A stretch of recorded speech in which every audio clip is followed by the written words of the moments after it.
Laurie Huston's News for the Heart is dedicated to helping you give a voice to your own soul.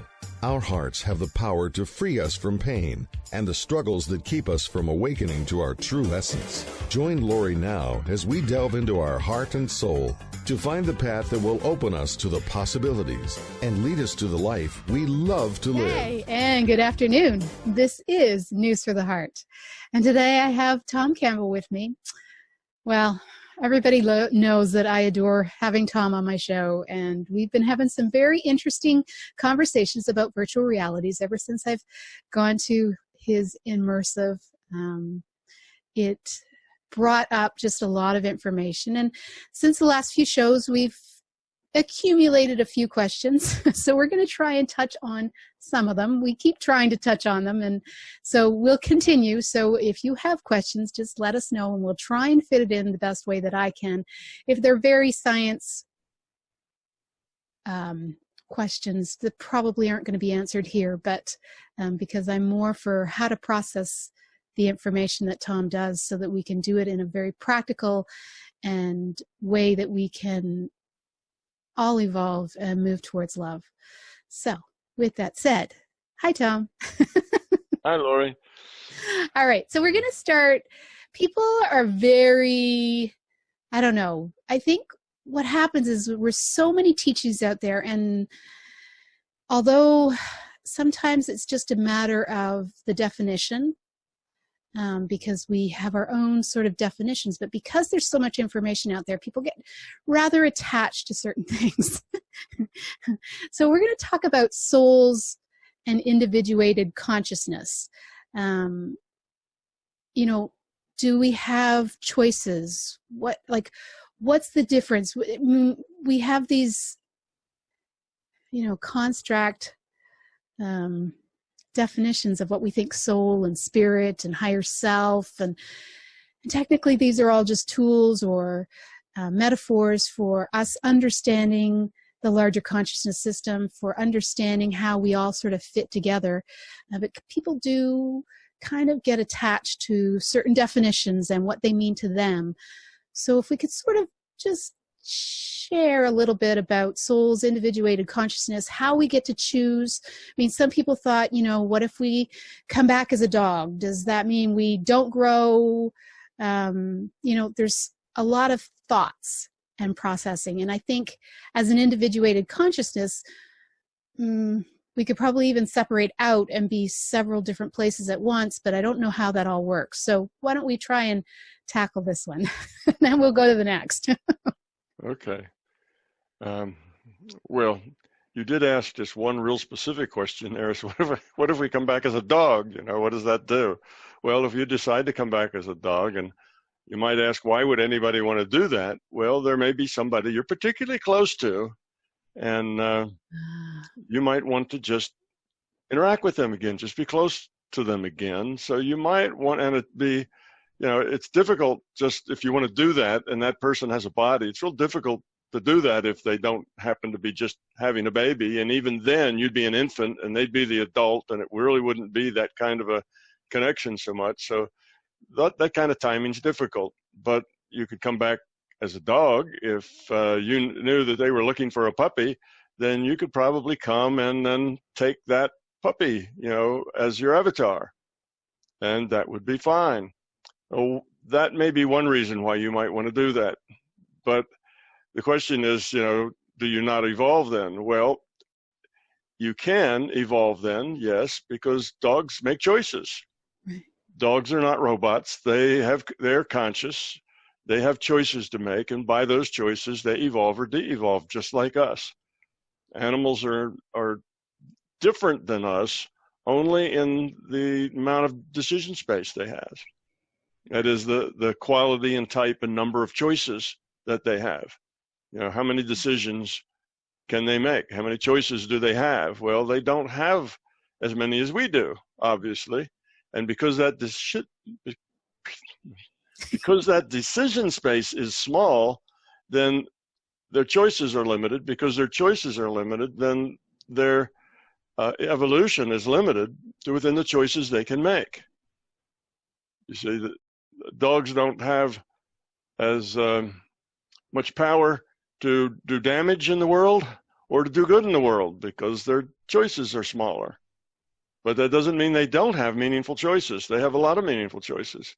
So they don't grow to the extent that we do. Their consciousness is the same as ours in the sense of the fundamentals of consciousness and what they're doing, but it's quite different in, let's say, its capacity and its, and with the things that it is dealing with in its growth. So yeah, it's not like you go backwards then. You wouldn't lose anything, but you wouldn't gain much either, other than the fact that you could make some real good doggy decisions. You'd be nice, you'd be polite, you'd help out, you'd care about others, you wouldn't be self-centered, all the same things that we have here. And there'll be a bunch of people that say, well, all dogs, are just love, and that's all dogs are. They don't have any other mode. And that's not true. Dogs act like that to people because people are their gods. People are, they are completely dependent on the people. Now, these are domestic dogs, not wild dogs, but they're completely dependent on the people for food, for shelter, for everything. And when you can imagine, let's say you were really dependent on some big human who was, 800 pounds and 9 feet tall.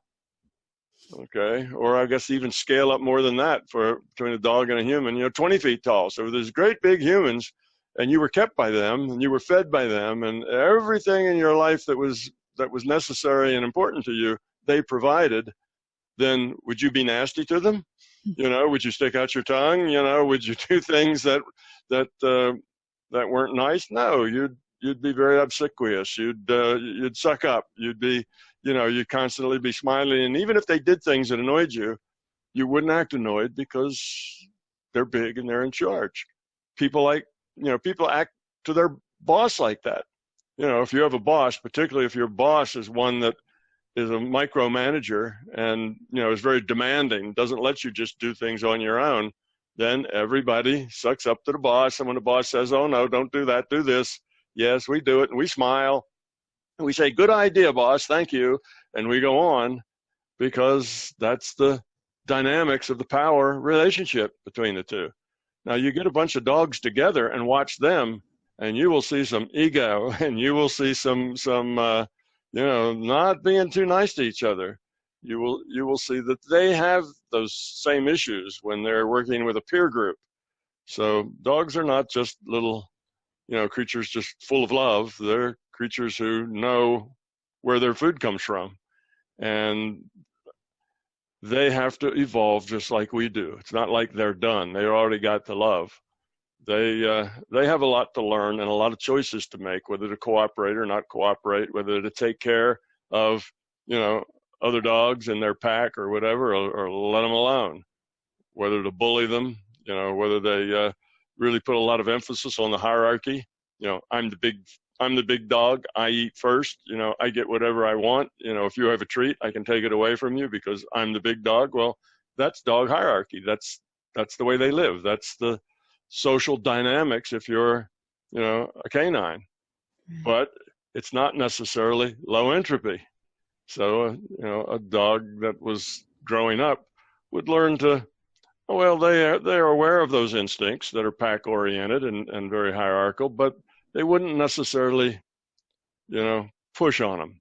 They'd be polite, but they wouldn't push. It's like, what do you call people who are tough in the hierarchy? You say they kiss up and kick down. That means they kiss up to the boss and everybody that's above them, but they kick everybody below them because they can. So they wouldn't, and some dogs do that. Some dogs act that way, but they wouldn't have to. They have choices. Right. They can grow up within those limited set of choices within their limited decision space. So all consciousness is basically, in the most fundamental ways, is the same. It's here. It's making choices, and by those choices, it evolves and de-evolves, whether you're a dog or a bumblebee or a human or, a whale or whatever. It's all the same. If you're conscious, then that's what you're doing here. Right. So consciousness comes at all sorts of levels and capacities. So there's a little, IUOC and a little free will awareness unit, that is logged on to that puppy is its avatar. Or if there's really not a lot of action going on, say at a lower level with, with bees or insects or something, maybe there is one free will awareness unit for a whole hive, but still there is a piece of consciousness that is making choices for everything that's conscious. And my definition of what's conscious is something that has a non-zero decision space. If it just makes 2 or 3 choices and that's all it makes, which would maybe be some sort of insect, then still those are conscious choices, and it's a consciousness doing that. And if those choices have any kind of ethical or moral value, like it certainly does for dogs, like I say, they can push hard down that hierarchy, or they can just take a soft touch and let it go. Then, if it has those kinds of moral choices and ethical choices, then they would definitely have a consciousness that would want to play that to make those ethical choices. If the choices are really not ethical, they're just maybe some choices that it has, and I don't know, maybe bumblebees are like that. Maybe they don't have a whole lot of choices, but if they have some, and no doubt they do, we understand more and more about insects and other things, and we find out their lives are really a whole lot more complex and complicated than we thought. Typically, when we get into a critter of some sort, we find they have all kinds of ways of interacting that we weren't aware of. So their life is probably pretty rich in choices as well, just not choices like ours. So their consciousness is not like ours. So that's the thing about, what consciousness is. And when we talk about my model, I guess I should explain that things like the larger consciousness system, is an information system. It's a digital information system. That's a metaphor. Things like IUOCs, individuated units of consciousness, and free will awareness units. The individuated unit of consciousness is the chunk of consciousness that keeps accumulating all the various experience packets, which other people would call incarnations. So it's accumulating all of those, and it's the thing negotiating the next incarnation.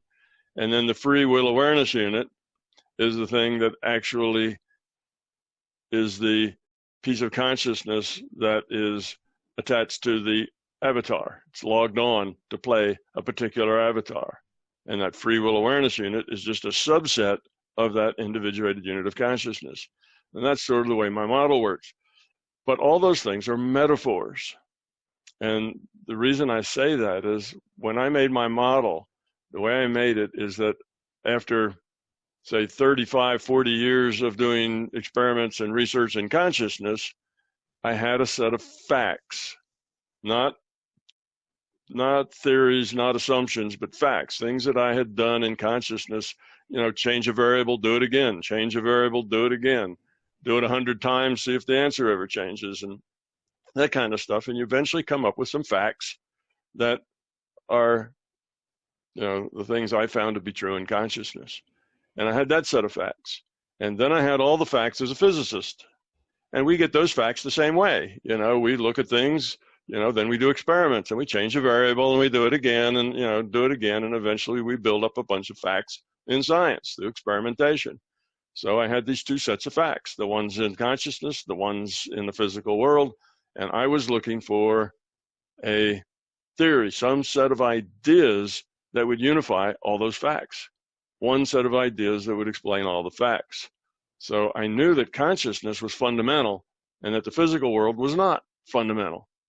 That some of the facts of consciousness, that I learned, that's just a fact.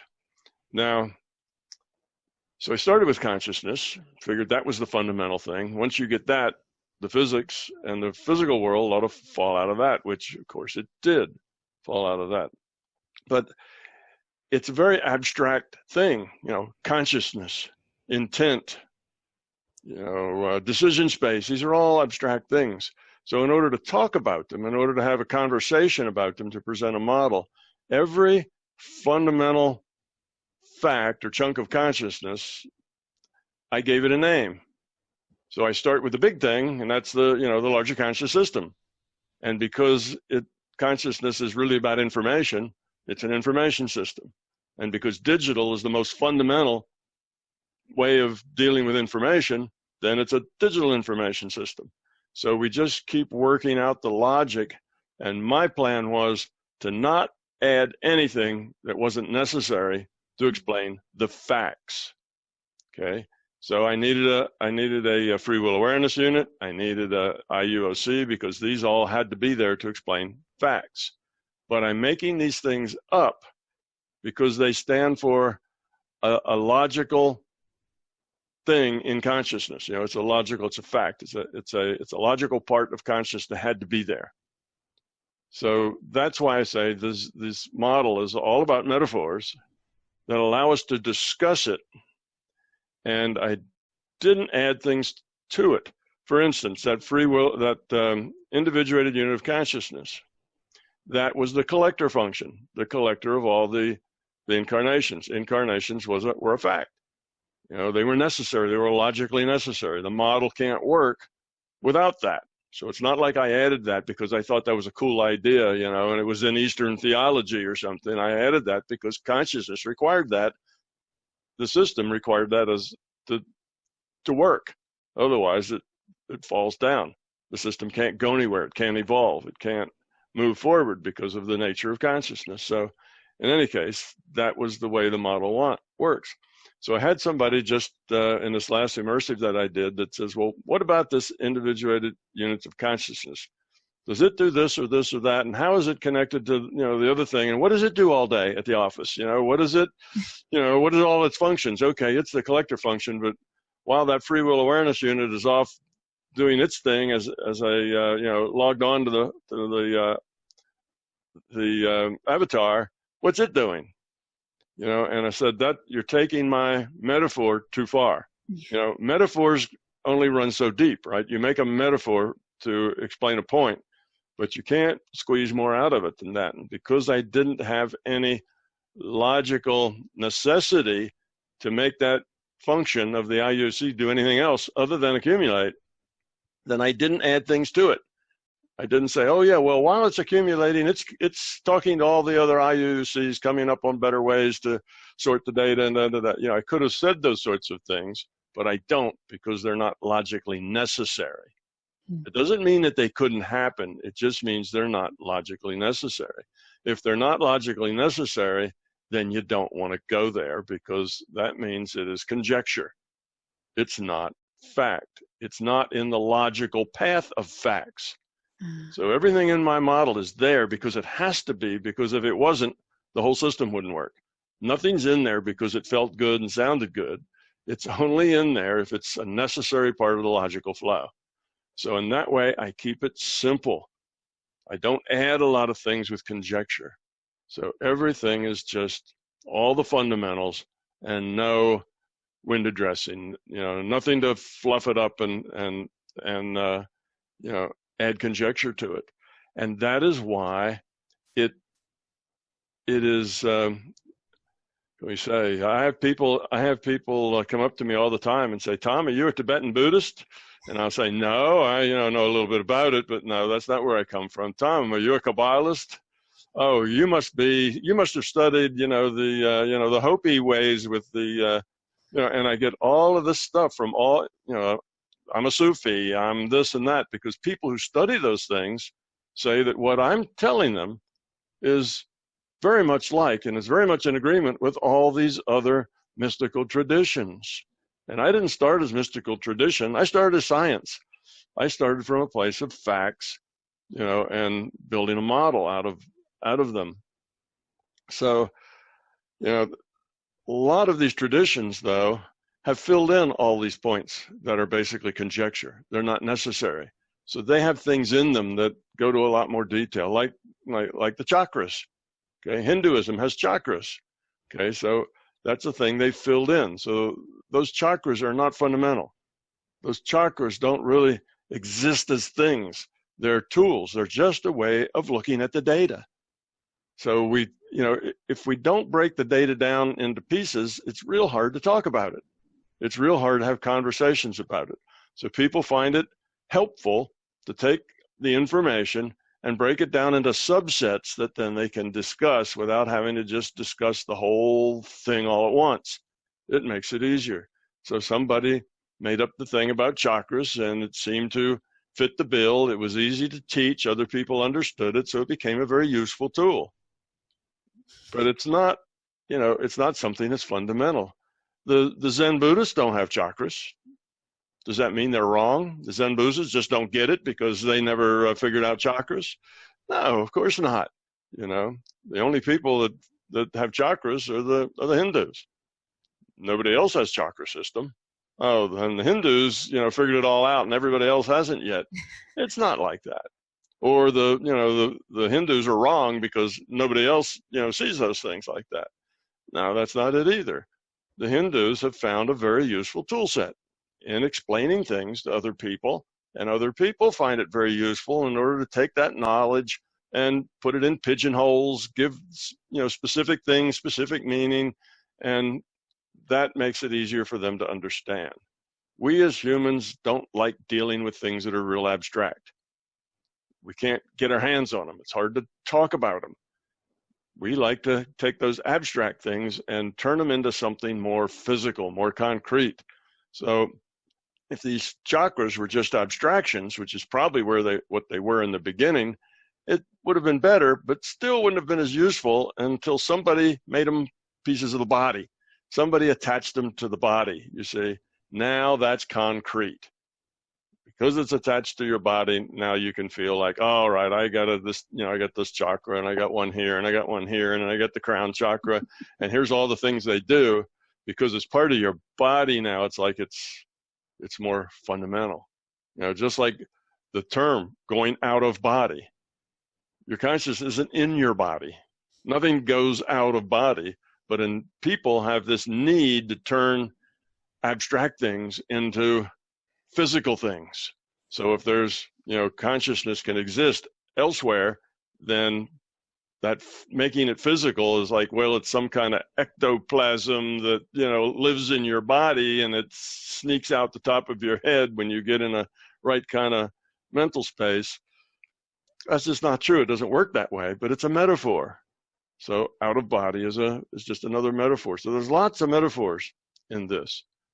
And the fact that the MBT model seems to be inclusive of all the other models, all the other major areas of, I guess, what's called mystical, thinking. Mystical means it's not basically materialistic. That's what mystical really means. It's not a materialistic thing. Then that's because I only hit the fundamentals. These fundamentals apply to all of them. So if you're into Sufi, or you're into Kabbalah, or you're into Buddhism or anything else, you'll find that MBT covers all the fundamentals. And where MBT doesn't talk about things like chakras, it's because they're not fundamental. They are just tool sets that we make to understand these things.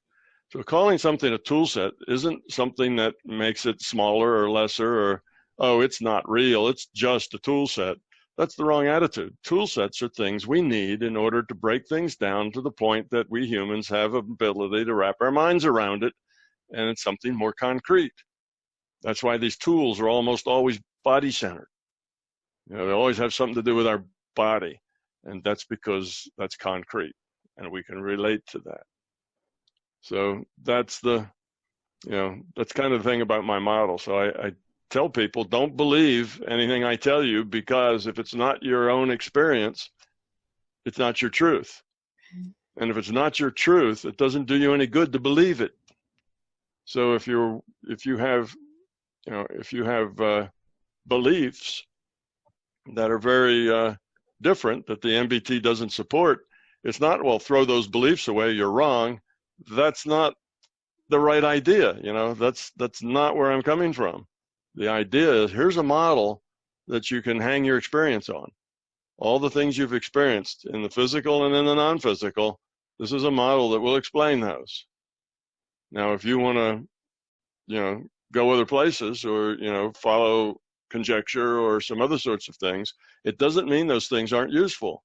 They're just tools that have made things more understandable to people, ways of explaining, ways of teaching, and that makes them valuable. It doesn't make them wrong, you know, and it doesn't even make them unnecessary, because without those tools, many people couldn't grasp the concepts. It's the tools that make it concrete enough for most humans to grasp it with their very concrete minds. We're concrete, we think that way because we live in this virtual reality that makes everything physical. So if things are kind of physical-like, then we feel better. It's not so hard for us to get our mind wrapped around it.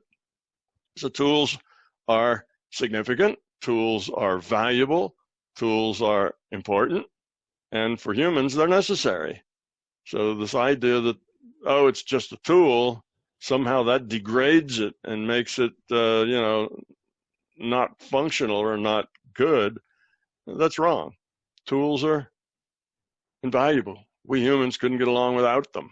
We can't think in big abstract globs. We can't talk in big abstract globs. Our speech, our language has evolved to describe the physical world. It doesn't have the ideas, the concepts, the vocabulary or anything to deal with things other than the physical world, because that's what it evolved to describe. So the language isn't any good at doing anything other than that. So all of the stuff that is more abstract than that has to be broken down into pieces that look kind of physical so that we can talk about them, but it doesn't mean that's what they actually are. So that's kind of the breakdown between, things being tools. Oh, that's just a tool set. Yeah, those chakras are just tools, things somebody made up, and because they were valuable and they worked and they helped and people got a lot out of them, then they got passed around and lots of people used them. And that's that's one of the tool sets that Hinduism has used to teach people about what is otherwise very abstract and very hard to get your hands around. And other systems have other ways of doing that. Now, in my way of thinking, tools should be as simple as possible, because the simpler and more straightforward the tool, the less arbitrariness there is in it, the less conjecture there is in it. Just build the tool to do what it has to do and don't embellish it. But through the centuries, people have embellished the tools, and the tools have grown all kinds of frills and, and things on them that are unnecessary to the functioning of the tool.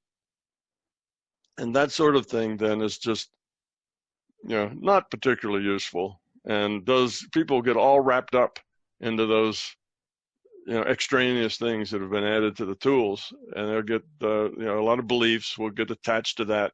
A lot of dogma gets attached to that. And it's just not necessary in order to understand the bigger picture and understand everything that happens to you in your subjective world and everything that happens to you in your objective world. You don't need those extraneous frills and things added on. But somebody thought of it and it seemed like a good idea, so they say it, and then other people say it, and pretty soon you get, tens of thousands of people who are invested in the frills and additional add-ons that people put to their tools just because they like it. It feels good. They think it's good. So tools are better when they're simple, when they just do what they have to do and no more. And all of the tools all the metaphors that I come up with are just simple.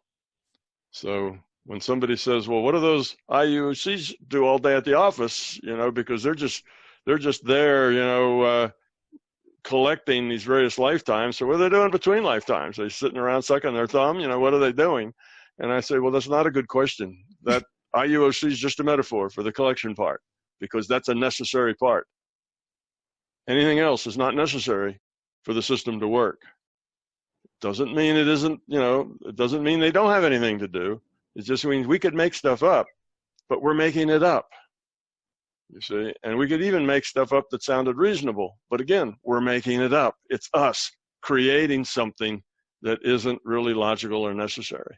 So my model is the bare bones, what is logically necessary to understand, and all the rest of it is not that different. So when they compare me to the Sufis or to the indigenous people, who've been around for thousands of years and have cultures that have a mystical component to them, then as far as all the fundamental things go, we just match really well.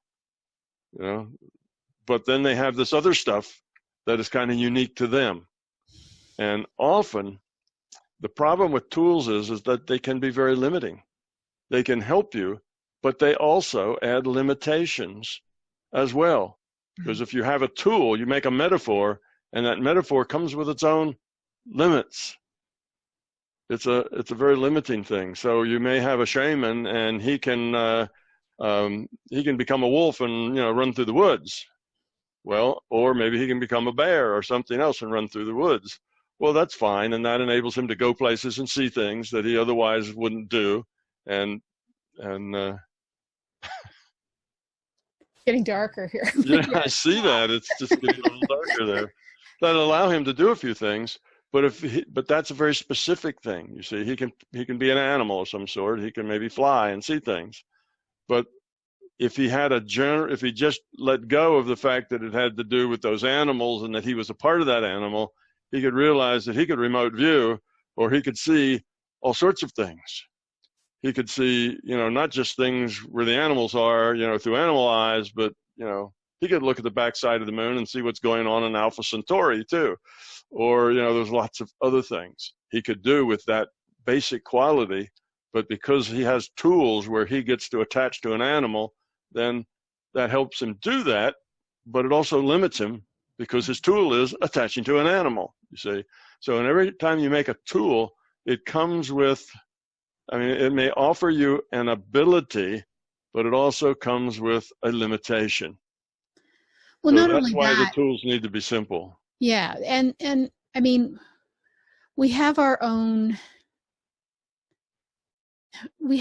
way of seeing the world. So a tool is great when we're open and allowing, but a lot of times we have healthy skepticism. We have, there's somebody will say, oh, it didn't work for me. So then there's doubt being placed. It all has to do with, I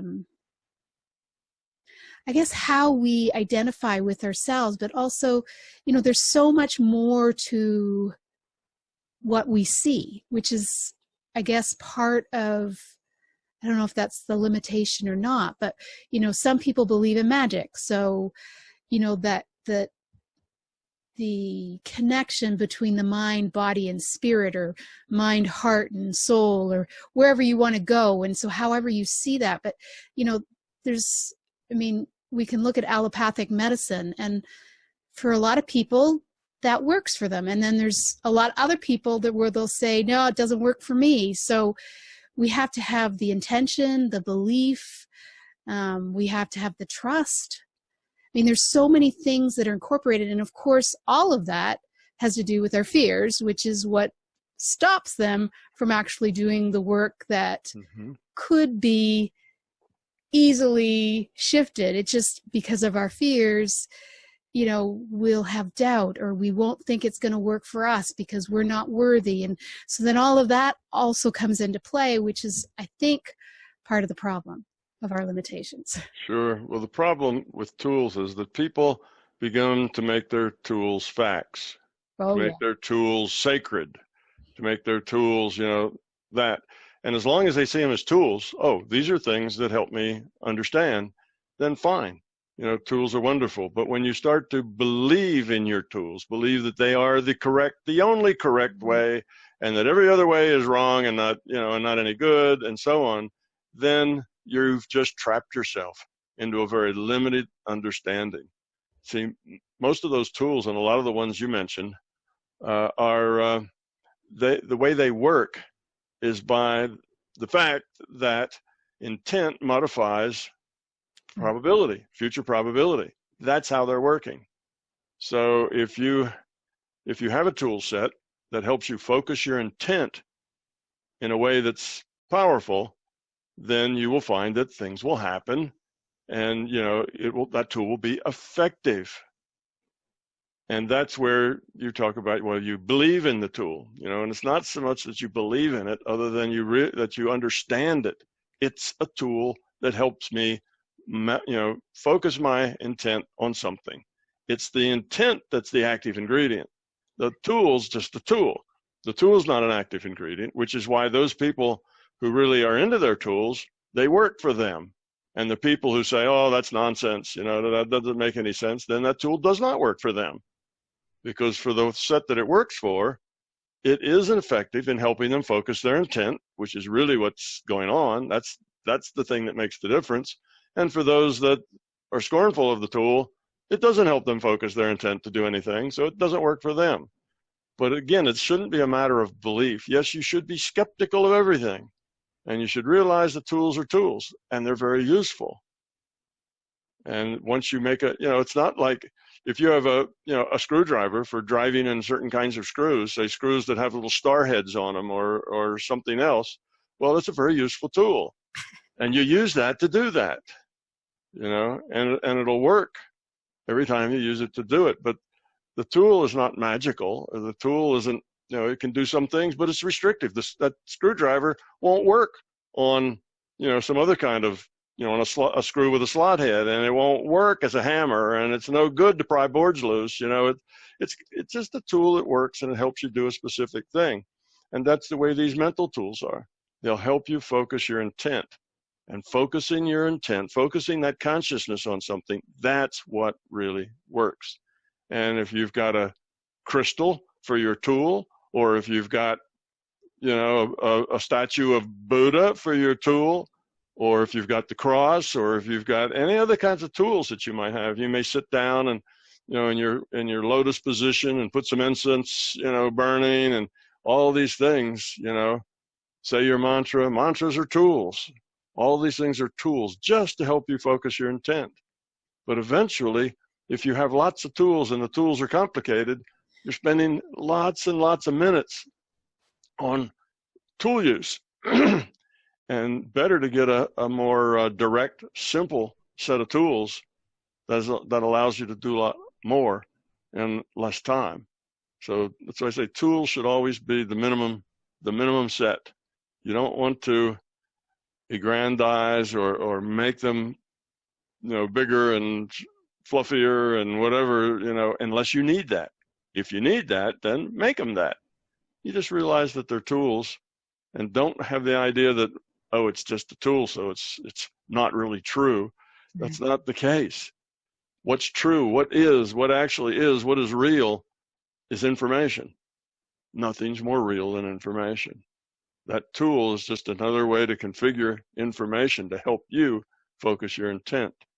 So that's what's going on. And that's why some people use tools and it works. Some people, use the same tool and it doesn't work. It's not the tool that makes it work or not work. It's the intent that makes it work or not work. So those people who, say, oh, there is no such thing as intuition, that all that is just people guessing, and that's a lot of nonsense and so on. Well, they don't have much of an intuition because they've never actually honed that tool to be useful. So that's why they say there is none, because they can't see one, because they don't have one, because they never developed that, those tool sets, those skills. So it's like that. The people who think that all of the paranormal things, all the things that you might say is spiritual and so on, and all of that is just so much belief-based baloney, and none of that really exists or real, are just people who can't access or experience any of it because their denial of it cuts them off from their ability to use it or to do it. You give these guys that go out and find water with their dowsing rods, well, they're very successful. Mm-hmm. They work, but that rod is just a tool. That rod does not have any physical connection to the water. It's not like that rod is some mystical thing that somehow senses water under the ground. It's not like that, although people believe in their tools. Their intention is to find water. and that little dowsing rod is their tool. That's their output format. When that rod quivers or jumps or gets hot or whatever it is they want it to do, then that's where the water is. Well, they're getting that information out of a database. It's not that that little rod that they're using is somehow communicating to the water underground. Their intent is to find the water. And you'll notice that when they use that dowsing tool, they're quiet. They're not talking. They're not walking around with that tool while they're having a conversation or talking on the phone. That's because it doesn't work then. That's because the tool is really not the thing that's working. It's their intent that's working, and they need a quiet space where they kind of get into the zone. And when they're in that zone, then their little divining rod does great for finding water under the ground. But it won't work if they're not focused properly, you see, because it's the focus that allows them to get the data out of the databases, not the little, willow switch or the little, whatever it is, wishbone thing that they're using.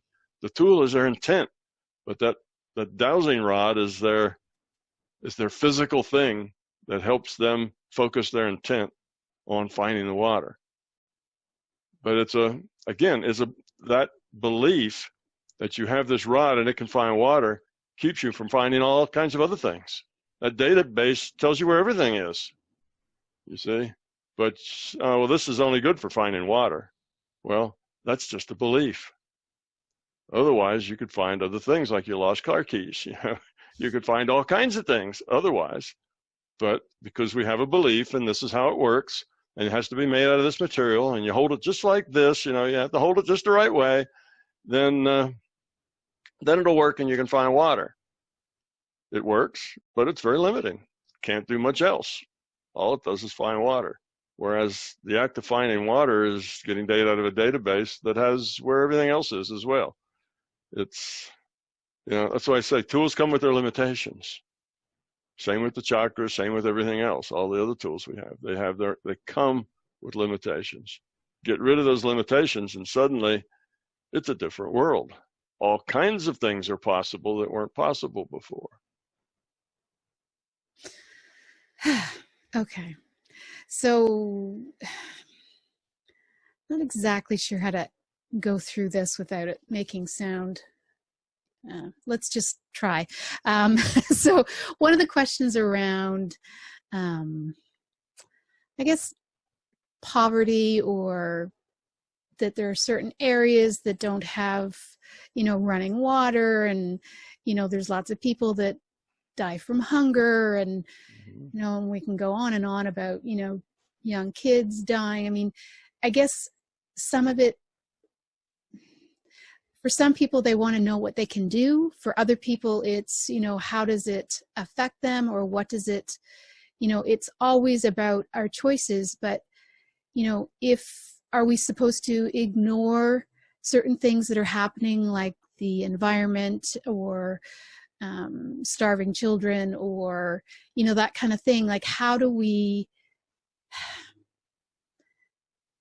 make choices that affect?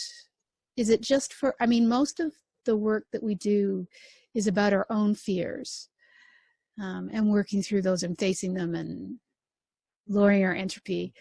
But what do we do about the stuff that's outside? Do we ignore it? Do we, some people get so caught up in it, though, that they get angry and they're frustrated, and that anger comes out, and it shifts how people see it, and then people just get frustrated with those type of people because they're not really helping. They're just pointing out more fear-based stuff.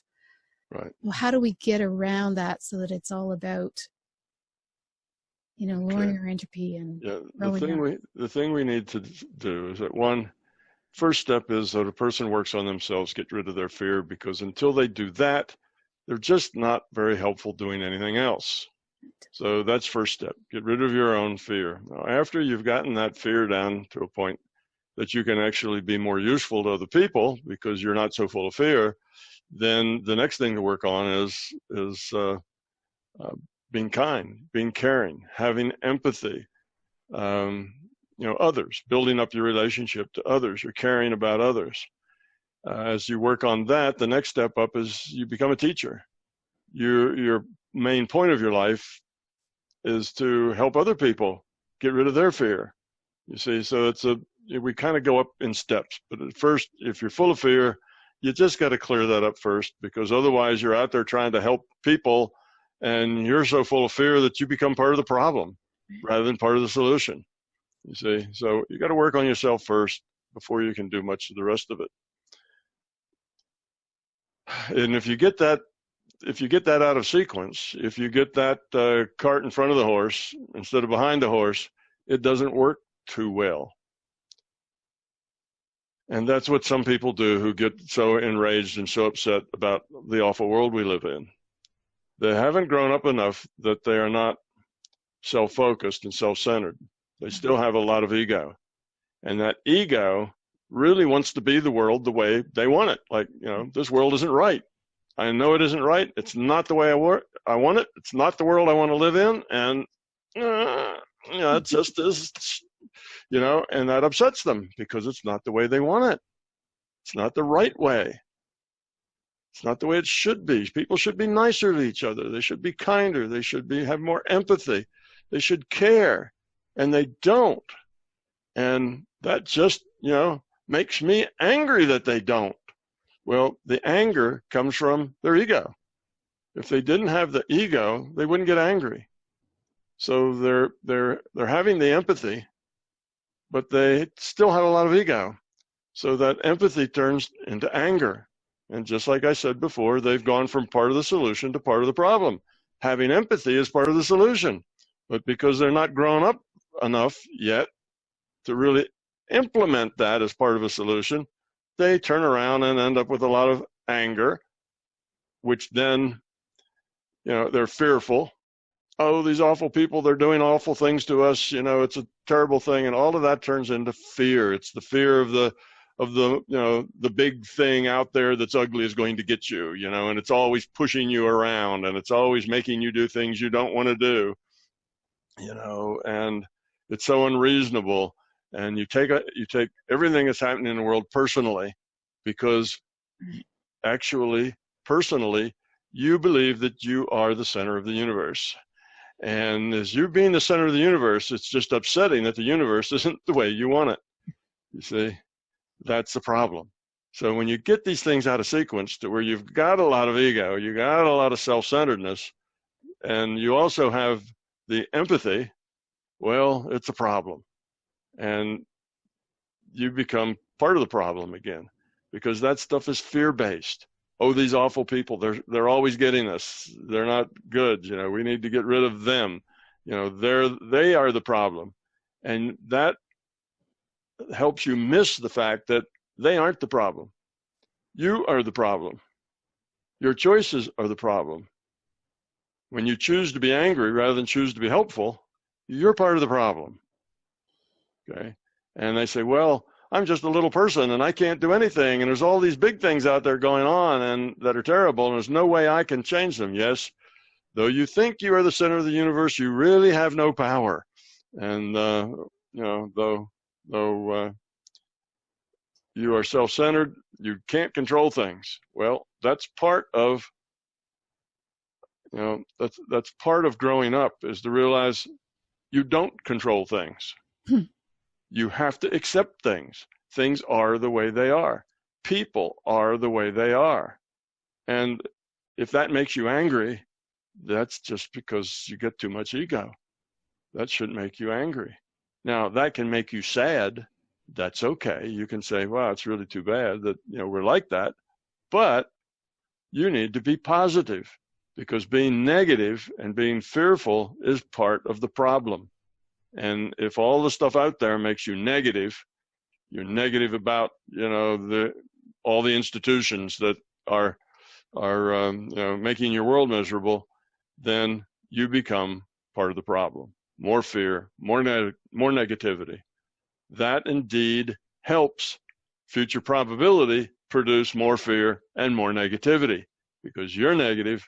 Your intent modifies future probability. And if you're negative and you're fearful, you're going to get a more fear-inducing negative future. You're part of the problem. And the better way, the more grown-up way to look at it is, most of the people out there are doing the best they can with what they've got. And when I say what they've got, what they came in with. You come in from the last incarnation or the last experience packet with a certain amount of entropy, a certain amount of love versus fear. And that's then what you start with in the next incarnation. And hopefully in that incarnation, you get rid of some fear, get a little more love. And then the next incarnation after that, you'll come in at a little higher level of evolution. So that's the cumulative function. That's what enables the whole system to go someplace and not just sit and chase its tail forever. So as you get a little more grown up, you have more empathy for people, not just the people you like and the people who are doing the things that you would like them to do, but for everybody. And you realize that everybody, for the most part, is doing the best they can with what they come in with. They've only come in with a certain quality of consciousness, and they're acting out their choices at about that level.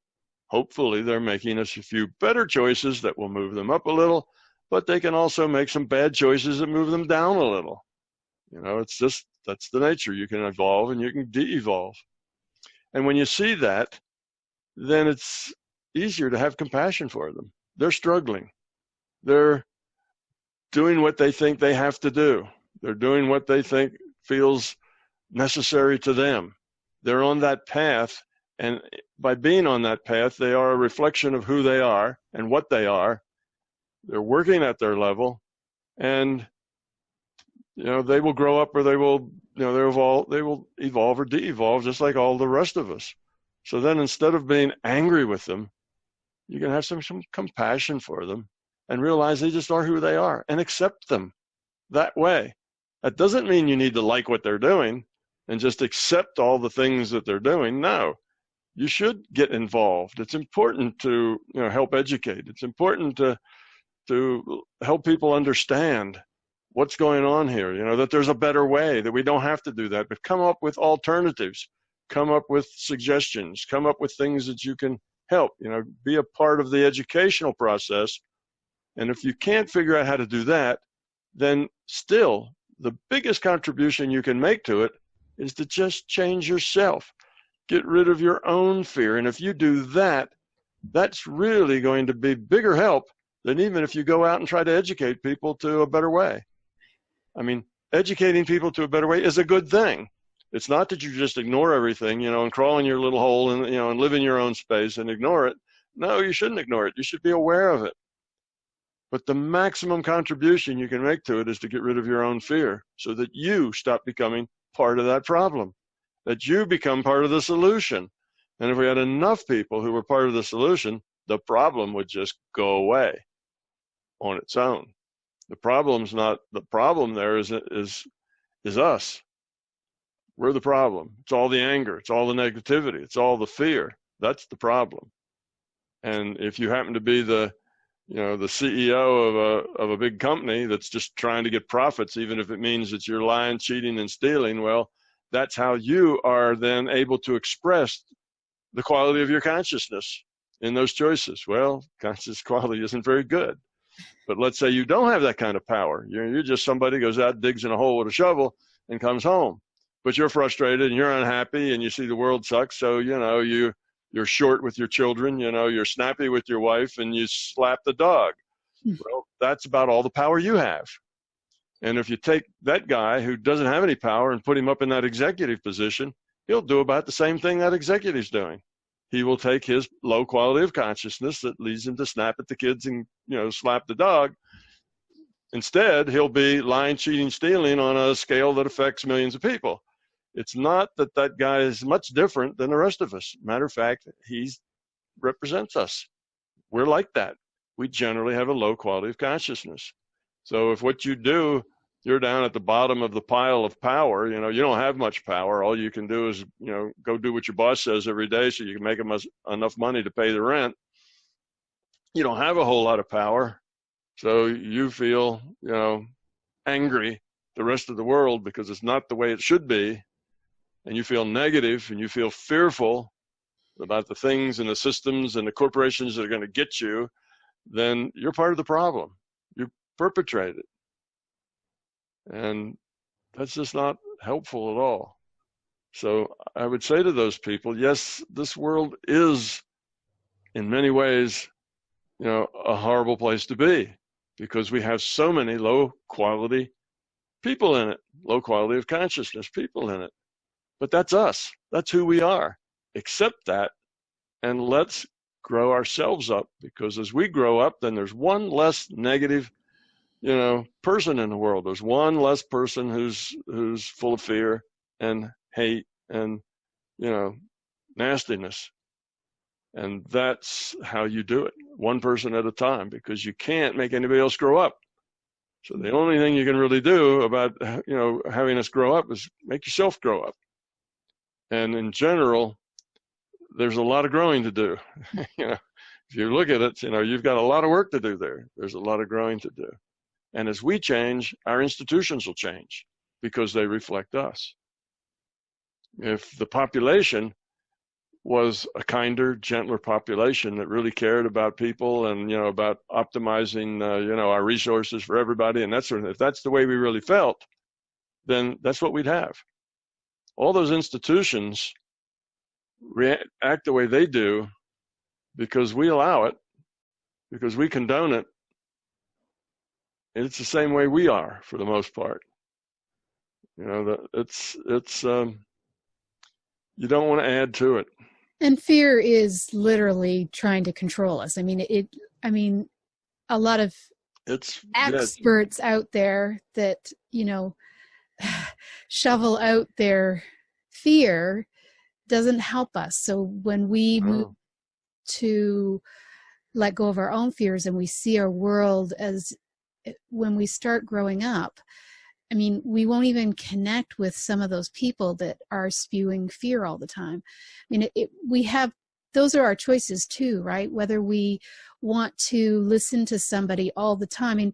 Some people pick things like politics and then they get stuck in it. And then, every tweet that they do, every, post that they have is just full of more and more anger and more fear. And so this is where we have our choices. We can either focus on all the problems that are out there, which a lot of people do, and see how, we're just victims and we can't change anything and we can't do anything. But if we could see that that's just adding to it, like you say, the problem, then we can shift it towards seeing everything differently. And it really only takes one person to make huge changes especially in your own world. But imagine when everybody starts making those changes. It's kind of like the meditation experiments that they've done, and how much things can shift if everybody has their intent to focus on love instead of always focusing on the fears. If you watch the news, if you any of the things, all the social media out there, it's just so full of fear that if we just keep focusing on that, then we're not growing up. We're not making the choices. No, when you get trapped in those negative cycles, that generally things just get worse and worse. And because you're negative, let's say politics is a thing, and you get all wound up in it, well, then you have a tendency to see the people who don't agree with you as stupid idiots, right. Which is just arrogance, right? Yeah. And you have a tendency to see yourself, very self-righteously.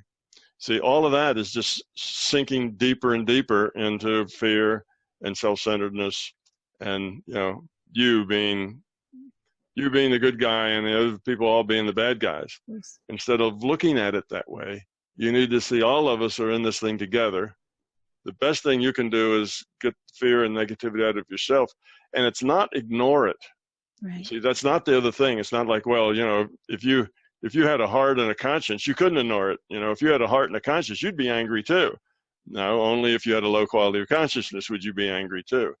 But of course you have a heart. Of course you see all the horrible things that are going on. Of course you have empathy with people who are having a really, really hard time. But you have to realize that is the way we are.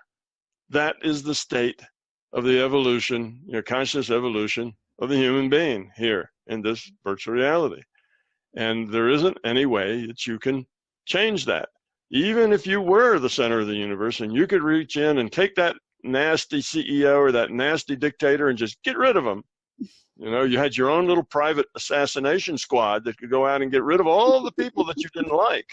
You see, it wouldn't change anything. It would just make everything worse, because that person would be replaced by somebody very similar. Sure. That's the nature of our system. And even if you could hand pick a really nice, good person to be in that spot, so, you know, you're the dictator of the world, and you can say, oh, there's a nasty dictator and there's a nasty CEO. We're just going to get rid of those people. My hit squad will take them out, and here are some really great people, and I'll put them in there instead. Well, those great people would maybe make a difference for their lifetime, for a few years till they retired, till somebody else bumped them off because they were in the way of somebody else's power stream. They would make a difference for a short time, and then it would go right back to the way it was if the population hadn't changed. And that's an obvious truth, because look at the world. Look how we've been over the last, 300 or 400 years. Has it changed much? Has, self-centeredness and, it's all about me and what I want and what I can get and power. It's still about power. It's still about force, still about greed. And it has been. You see, yeah, we're getting kinder and we're getting gentler in small ways, but we don't see any big, we see this slow growth because there are more people who are getting rid of their fear. So we are growing up because of that. But we don't, we've seen any number of evil people been supplanted by somebody a lot better. And we see that it doesn't really matter in the long term. If the society, if the people can't support it, it goes right back to the way it was. So even if you were the master of the universe, it wouldn't do you any good just to replace the people that you think are the problem. Those positions, those people would just be replaced by other people trying to do the same thing, because you're trying to fix a symptom, not fix the problem. The problem is low quality of consciousness. The symptom is bad behavior.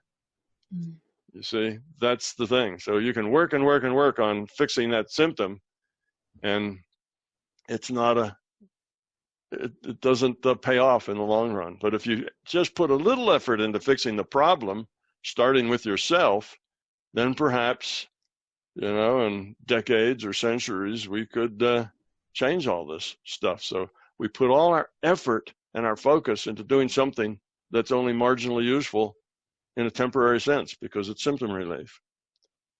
And the other thing that is a problem here with individuals who aren't grown up yet, getting their empathy ahead, that empathy horse, behind the cart, is that the fact that they are victims, that they are helpless, little people down at the bottom that can't do anything, and that adds to their rage, you see.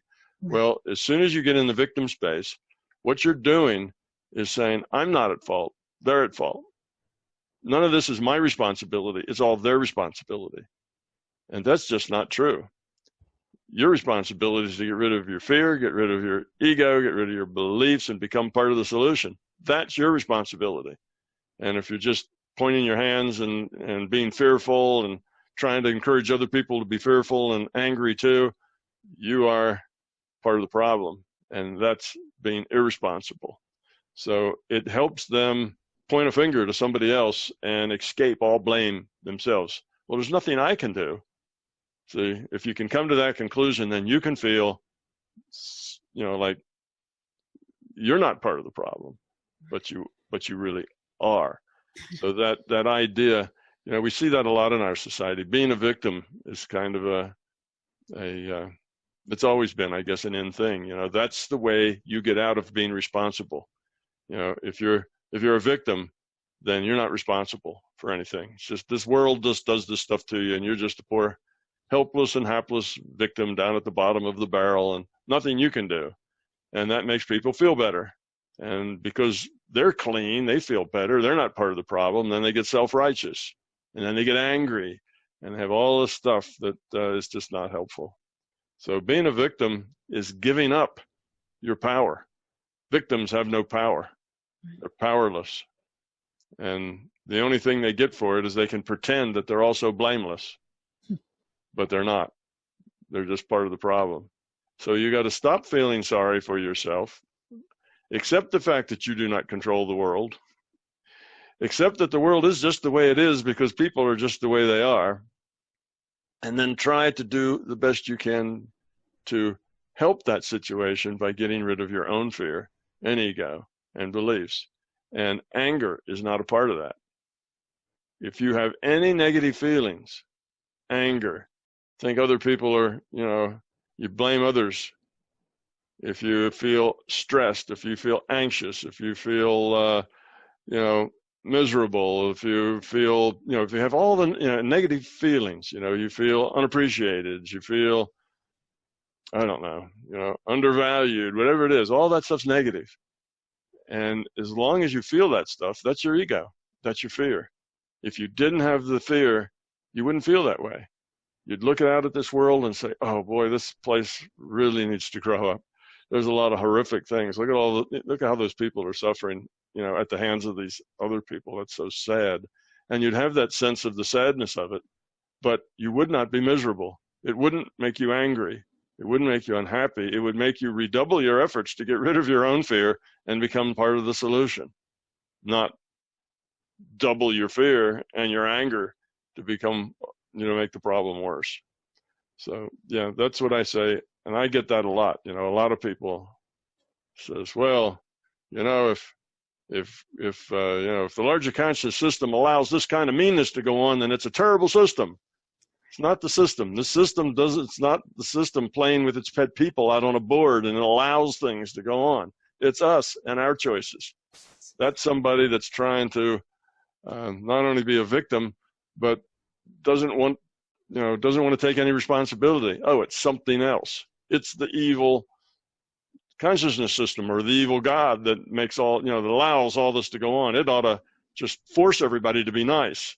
Well, if you force people to be nice, they don't learn anything. They're not really nice. They're just behaving nicely, which may feel better in the short term, but it doesn't solve the problem. They're not growing up. They're not becoming. They don't really care about people. They're just behaving nice. It's like the difference between, being kind and acting kind. Anybody can act kind. All kinds of people that have very negative attitudes will smile and, act friendly and be kind and be nice and be courteous and so on. But that's because they're hiding something. They're not really kind, they're manipulative. So acting kind, it's a little civilizing, but it's not on your way to growing up. Being kind is what's important. And it's the same with everything else. So it's all of these things. We want people to be that way. Just instilling behavior or forcing somebody to act a way is even worse than not helpful, because when you force people to be ways they're not, that stuff inside of them that's still there just gets worse and worse and worse. It sits there and festers. And then when they have a chance, well, then, it all blows up in a big way, as we've seen in this country where we thought we had pretty well gotten rid of the racist problem, but we didn't realize what a festering, underbelly, that was going on there in the society until it got a chance to express itself, and then all kinds of ugliness comes pouring out that you didn't know was there. So it's much better for people to be authentic and be who they are. That way we can see things like that. But just having everybody act nice and be polite when inside they're not isn't helpful, because after a few decades of stuffing it down, you're even worse off than you were otherwise. So it isn't helpful to just make people be nice. That's not the point. They have to grow up, you see. It's not, you can't force it. Oh, let's make laws where everybody has to be nice. And we'll have so many laws that if anybody does anything that's not nice, we'll throw them in the slammer and leave them there. So everybody will have to be nice. That won't solve the problem. That just won't solve the problem. They have to change and become nice. They have to become high quality, not just act like it. So more laws won't fix the problem. It's an attempt to fix the symptom, But in general, when you have more and more laws, you also start aggravating people because those laws don't just fit people in their situations. Those laws, are irritating as well. People don't like being legislated through their life. They want to make their own choices in their own way. And now you've created another problem. So in an attempt to solve a problem, you create another problem that's just as bad, if not worse. Every time you try to force behavior through legal means or through pressure or political pressure or any other way. So that's the problem with force. It doesn't work. It's worse than not doing anything. So the idea that if you were the master of the world, you could force everybody to be nice wouldn't help at all. One day when you weren't looking, it would all explode and all that niceness would go away. So we have to be nice, be kind, be loving, be empathetic, not just act that way. Yeah. In some circles, it gets to be it's sort of the thing, the end thing to be a part of that circle is to be angry. Angry about the environment, angry about, the corporations, angry about the aliens, angry about whatever it is there is to be angry about. But that becomes kind of a cultural thing, which is sad because then that pulls more people into that dysfunctional pot of being part of the problem. And, all these conspiracy theories that we have out there, and it's all fear, fear, fear. All these awful things are going to happen. Watch out. These awful people are doing awful things to us. And it just creates fear, which just adds to the difficulty we have in growing up. Delays us ever becoming a kinder, nicer, more functional society. Yeah, that's sad too. People who seem to care, but they haven't grown up enough that their caring becomes kind of a badge of honor that they wear and makes them arrogant and self-righteous. And actually, they're not really that caring either. They're acting caring. They're not really caring because it's not about others so much as they claim. Oh, I feel so bad about those other people. Really, they feel bad that life isn't the way they want it to be. It's more about self. Because if it's really about those other people, they realize the best way they could fix them is to fix themselves. Help educate others. Be positive. Positive, positive, positive, because that'll help the whole world get more positive. Yeah. And from the right place. All right. Well, this has been a good show. Yeah. Oh, they're all good shows. I know, right? Whatever it is we happen to get into, it's always a good show. Because these are things that a lot of people are struggling with. They are. They're struggling with this. They're dealing with this. And in their minds, it seems like if you had a heart, you'd have to be angry. Right. They don't understand that anger is dysfunctional. And a whole bunch of angry people, well, if we were all really, really angry, we could fix this thing. So let's make everybody angry about this. We'll send out emails that says, you realize you're being ripped off and, trying to make people angry. Right. Well, if you get enough people angry, you have a mob. Yeah. And whenever you have a mob, everything usually isn't better afterwards. Once you get a mob going, then everything is usually even worse afterwards. Mobs do not do a lot of constructive work. They just, end up venting their anger at whatever the symbol is of their displeasure, and it doesn't really change anything. You've just created a bunch of less grown people, right. A bunch of people who've just de-evolved because they've spent their time being angry. Now, next time we start at a lower place. Mob isn't the solution. Getting more people angry about your cause is not a good way to go. Yeah. But that's how we control people, is with fear. Right. So if you want to control somebody, you control them with fear. So all the marketers want to control how we spend our money by making us afraid. Oh, if you don't buy this product, your life will be terrible, or nobody will like you, or you need this. And they try to make us buy things because of fear. Yeah. And so do the politicians try to make us buy their ideas with fear. If you don't vote for me, your life will be terrible, and all the horrible things that these other people are doing, and they just make up stuff so that they frighten people. And the conspiracy theories, it's all about fear, frightening people into joining your cause. But you don't get anything with frightened people other than a mob, and mobs are always dysfunctional. Even if the mob that cut off Marie Antoinette's head at the end of the French Revolution, well, what did they end up with? Napoleon. You see, it just isn't. It doesn't work. The only way to end up with a good, kind, gentle, caring society is to be gentle, kind, and caring.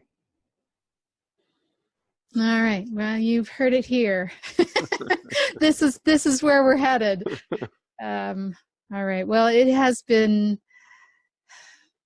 I've enjoyed this show just because it brought up a lot of stuff that a lot of people have been struggling with. So I think this is a good place to stop and revamp for next month.